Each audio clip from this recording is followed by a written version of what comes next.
12 of America's biggest casinos are shutting their doors, some forever, some just hanging on. Hotel rooms are soaring past $400 a night, cocktails cost $25, and game odds are quietly tipping further in the house's favor. The official line blames shifting habits and competition. The real crisis sits beneath soaring fees, worsened payouts, and a growing sense that guests are treated like automatic teller machines. If gambling was once about hope, why are even Las Vegas icons vanishing now? Let's uncover what is really driving this wave of closures and who carries the cost. Poker Palace in North Las Vegas will close in October 2025, ending decades as a locals fixture. Closure marks a shift in neighborhood gaming. Royal Resort, just off the Strip, was demolished in 2022 after years of dwindling business. Demolished and gone from the skyline. Texas Station, Fiesta Rancho, and Fiesta Henderson, 3 neighborhood casinos, shut their doors in September 2022 and never reopened, their buildings already razed. Never reopened is the new reality for many locals' properties. Eastside Cannery, once a budget favorite, has remained dark since 2020, with demolition plans underway. Remained dark through the worst of the downturn. In Gary, Indiana, Majestic Star 1 and Majestic Star 2 riverboat casinos closed in 2021, casualties of competition and regulatory changes. Closed reflects pressure across regional markets. Argosy Casino in Sioux City, Iowa, shuttered in 2014, a decade-long warning for regional operators. Shuttered served as an early signal. Wild Wild West, a longtime strip outpost, closed in September 2022 and is now slated for redevelopment. Redevelopment is planned for that site. The Riviera, once a Rat Pack landmark, was demolished in 2015 after 60 years of operation. Demolished after 6 decades of Las Vegas history. Las Vegas Club, a downtown gaming relic, closed in August 2015, with only brief, temporary reopenings to maintain its license before final closure. Closed after attempts to keep the license active. Each of these closures is confirmed by public records, news reports, or regulatory filings with dates and sources archived for legal review. Confirmed records back every entry. Some properties fell to changing tastes, others to pandemic shocks or relentless competition. Together, these 12 names map the scale of contraction sweeping through the American casino sector, from the heart of Las Vegas to the riverboats of the Midwest. 12 properties outline a broader pattern. The reasons behind these shutdowns run deeper than a single event or trend. They reveal a complex story of shifting economics, altered guest behavior, and mounting operational pressure that plays out property by property, city by city. Complex forces are driving this transformation. A Strip hotel room now runs between $200 and $400 a night, but that is only the beginning. Resort fees, once a minor add-on, have climbed to $44 to $57 per night at most major properties. Parking, once free for decades, costs $18 to $25 per day. Even a basic cocktail at the casino bar can reach $25. Buffets that were legendary for their value now charge $70 to $100 per person. For a couple staying 3 nights, the combined bill easily tops $1,600 before a single bet is placed.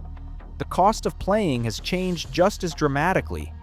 Table minimums that were $5 or $10 a decade ago now start at $25, sometimes $100 on weekends. The rules themselves have shifted in the house's favor. Blackjack on the main floor almost always pays 6 to 5 instead of the traditional 3 to 2, raising the house edge from about 0.5% to nearly 2%. Over 100 hands at $25 each, the expected loss jumps from $12.50 to $50. Roulette wheels with 000 are now common, and they push the house edge to 7.69% compared to 2.7% on the rare single zero tables. Slot machines, once set to return 92% or more, now average in the mid-80s, draining bankrolls faster than ever. Every step, from check-in to the casino floor, now comes with a higher price or a worse deal. The result is a steady erosion of value for typical guests. For many, the numbers simply do not add up any longer. The mechanics of extraction, the fees, the pricing, and the tighter odds have become impossible to ignore, and they are driving more visitors to rethink the trip entirely. Las Vegas hotels once filled nearly every room mid-week. Now, empty corridors and unsold beds are becoming the norm. The Las Vegas Convention and Visitors Authority reports that Strip hotel occupancy on weekdays fell from 92.2% in the second quarter of 2019 to 87.9% in the same period of 2023, a loss of more than 4 percentage points despite heavy discounting and event promotions. These numbers show not a blip, but a deep change in guest behavior. The decline is not limited to Las Vegas. Across the country, gamblers are finding alternatives that do not require a plane ticket or a 3-night minimum. Regional and tribal casinos have expanded in nearly every major metro area, offering easier access for casual players. Meanwhile, the digital casino is booming. In New Jersey, state regulators report that online casino revenue more than doubled, rising from $275 million in the second quarter of 2019 to more than $575 million in the same quarter of 2023.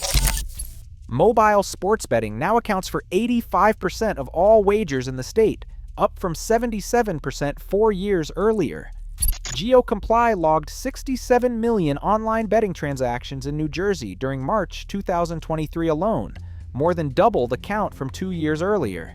These shifts show that the traditional destination casino is no longer the only option. Guests who once traveled for the Vegas experience are now staying home, betting from their couch, or visiting a local gaming floor. The result is fewer visitors, more vacant rooms, and mounting pressure on operators to fill the gap. This demand leakage is reshaping the economics of the entire casino industry, forcing even the largest brands to rethink what it takes to survive. MGM Resorts pays nearly $1 billion a year in fixed rent to Vici Properties, its real estate landlord. These sale-leaseback deals, signed during boom years, now lock MGM into annual payments that rise 2% every year no matter how many rooms go unsold.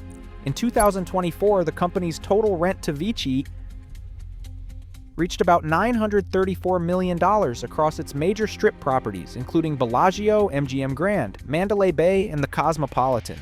Each lease runs for 30 years, with options to extend up to 60 years, and requires MGM to cover not just rent, but also all property taxes, insurance, and maintenance.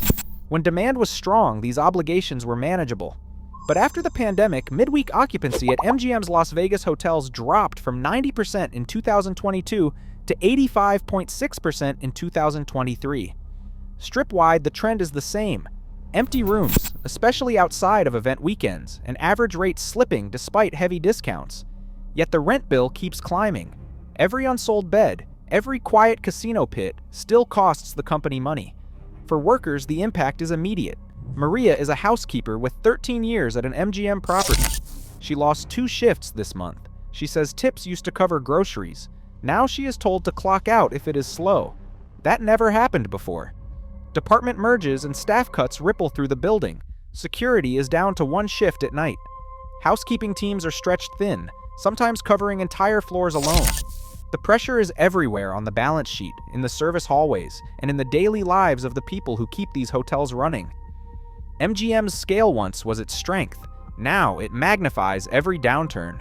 With rent fixed and revenue soft, the company faces hard choices. Cut deeper, merge more roles, or risk falling behind on obligations.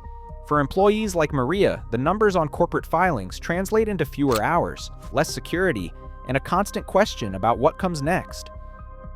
In March 2023, Caesars Entertainment lost its place in the S&P 500, a move that sent a clear warning to investors and to Wall Street.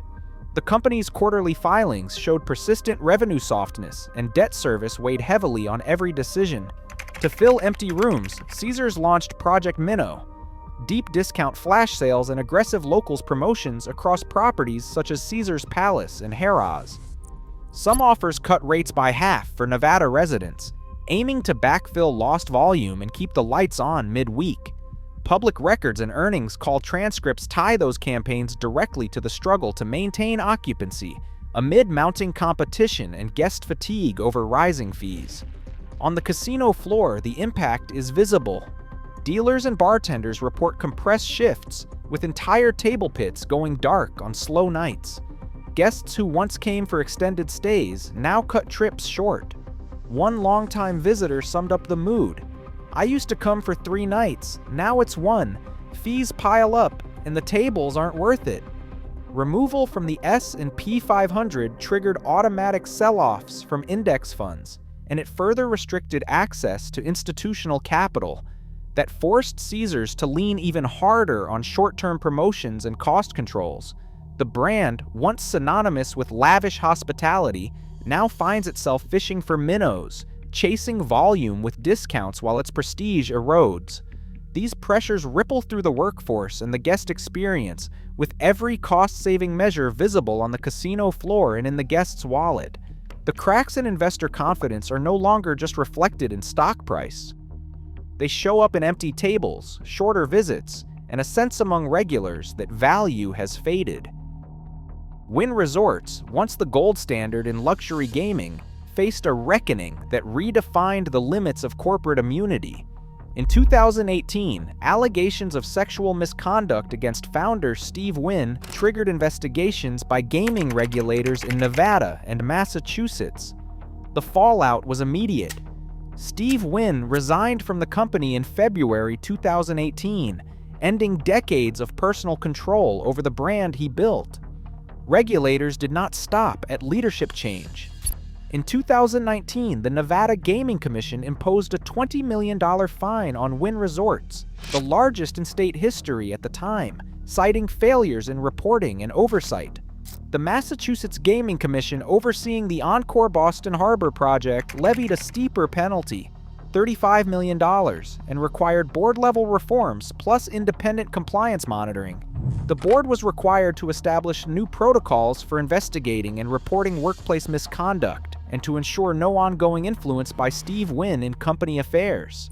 That same year, Steve Wynn personally agreed to a $10 million settlement with Nevada authorities, formally severing his direct ties to the casino business. The company responded with sweeping changes in governance, adding independent directors and a compliance structure designed to satisfy state requirements. Yet even as Wynn Resorts restructured oversight, the broader business model, premium pricing, aggressive fees, and tighter game rules remained unchanged. The regulatory response sent a clear message: no operator, regardless of pedigree, is exempt from oversight. For Wynn Resorts, the cost was financial and reputational. $55 million in fines across 2 states was the headline number. Restoring trust with regulators, investors, and guests became the urgent challenge.